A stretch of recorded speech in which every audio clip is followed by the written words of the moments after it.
Assalamualaikum warahmatullahi wabarakatuh. Di sini kami dari kelompok 3 akan menyampaikan materi tentang Makki Madani. Yang pertama adalah pengertian Makki Madani.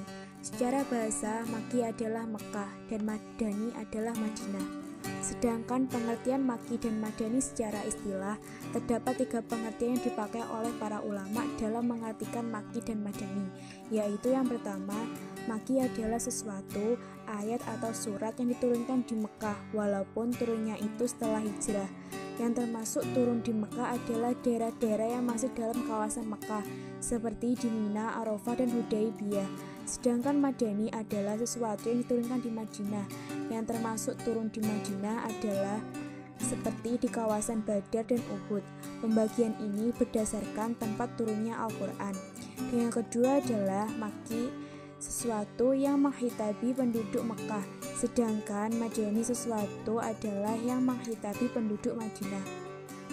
Ketiga, Makki adalah sesuatu ayat atau surat yang diturunkan sebelum hijrah, walaupun ayat atau surat tersebut turun selain di Mekah. Sedangkan Madani adalah sesuatu yang diturunkan setelah hijrah, baik yang turun di Mekah maupun di Madinah. Dari definisi tersebut bahwa dapat kita ambil kesimpulan, definisi Makki dan Madani terbagi menjadi 3, yaitu ditinjau dari segi tempat turunnya, objek yang ditujunya atau kitab, dan waktu turunnya. Dan pendapat yang paling terkenal adalah definisi Makki dan Madani ditinjau dari waktu turunnya. Dan yang kedua, ada asumsi dasar Makki Madani. Yang pertama, simai nakli. Simai nakli atau pendengaran seperti adanya, yaitu berdasarkan pada riwayat sahih dari para sahabat yang hidup pada saat dan menyaksikan turunnya wahyu, atau dari para tabi'in yang menerima atau mendengar dari para sahabat bagaimana dia dan peristiwa apa yang berkaitan dengan turunnya wahyu tersebut. Dan yang kedua, kias ijtihadi. Kias ijtihadi yaitu didasarkan pada ciri-ciri Makki dan Madani. Apabila dalam surah Makki terdapat suatu ayat yang mengandung sifat Madani atau mengandung peristiwa Madani, maka ayat tersebut dikatakan bahwa ayat itu Madani. Dan apabila surat Madani terdapat suatu ayat yang mengandung sifat Makki atau mengandung peristiwa Makki, maka ayat tersebut dikatakan ayat Makki. Apabila dalam suatu surah terdapat ciri-ciri Makki, maka surah tersebut termasuk surah Makki. Ciri-ciri Makki Madani, ketentuan Makki dan ciri-cirinya. 1. Setiap surat yang mengandung ayat sajadah. 2. Setiap surat yang di dalamnya terdapat lafal tersebut dalam Al-Quran disebutkan 33 kali dalam 15 surat. 3. Setiap surat yang terdapat seruan ya ayuhan nas, kecuali surat Al-Hajj ayat 77. 4. Setiap surat yang terdapat kisah-kisah para nabi dan umat-umat terdahulu, kecuali surat Al-Baqarah. 5. Setiap surat yang terdapat kisah Nabi Adam dan Iblis, kecuali surat Al-Baqarah. 6. Setiap surat yang dimulai dengan huruf haji, huruf hijaiyah, kecuali surat Al-Baqarah dan Ali Imran. Sedangkan dari segi ciri utama dan gaya bahasa, yaitu 1.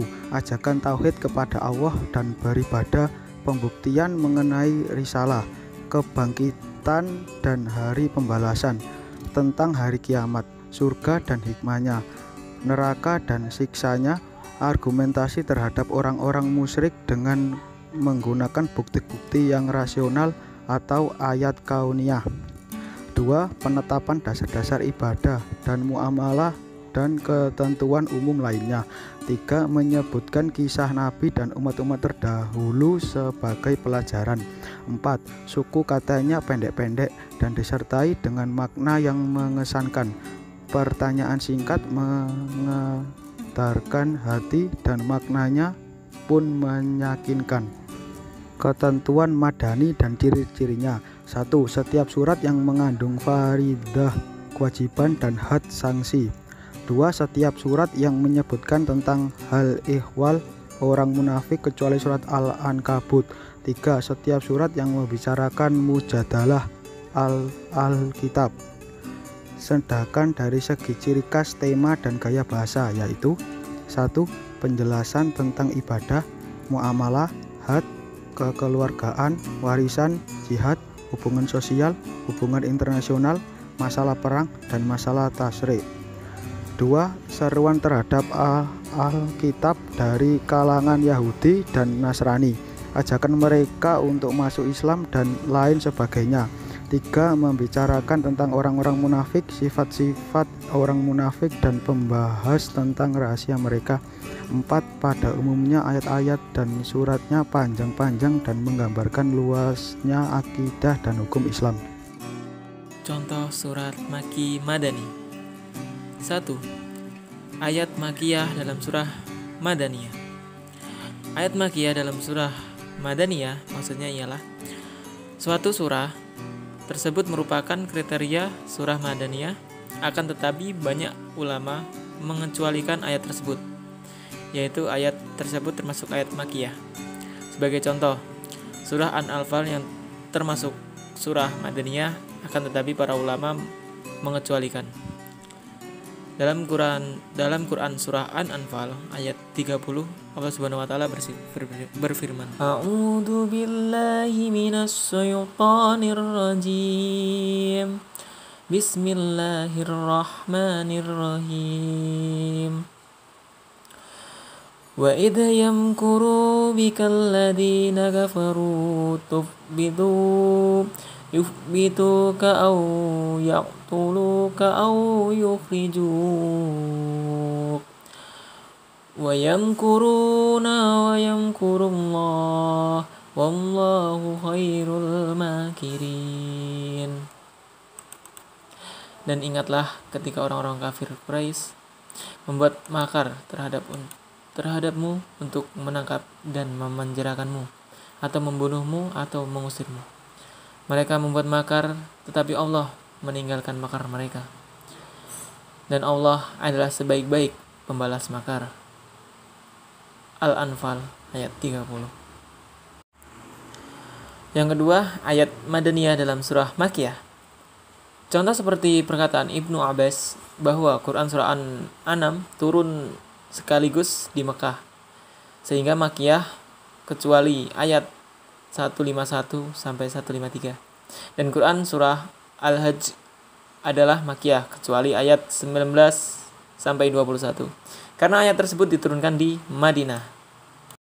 Untuk yang ketiga, ayat serupa dengan yang diturunkan di Makkah dalam Madinah, yakni ayat yang dalam surah Madaniyah tetapi mempunyai gaya bahasa dan ciri umum Makiyah. Karena ayat tersebut diturunkan di Mekah. Contohnya Quran surah An-Anfal ayat 32. Bismillahirrahmanirrahim. Wa idh qalu Allahumma in kana hadha huwal haqqu min indika فأمطر علينا حجارة من السماء أو ائتنا بعذاب أليم. Yang artinya, dan ingatlah ketika mereka berkata, Ya Allah, jika benar Al-Quran ini benar dari sisimu, maka hujanilah kami dengan batu dari langit, dan atau datangkanlah kepada kami azab yang pedih. Quran surah An-Anfal ayat 32.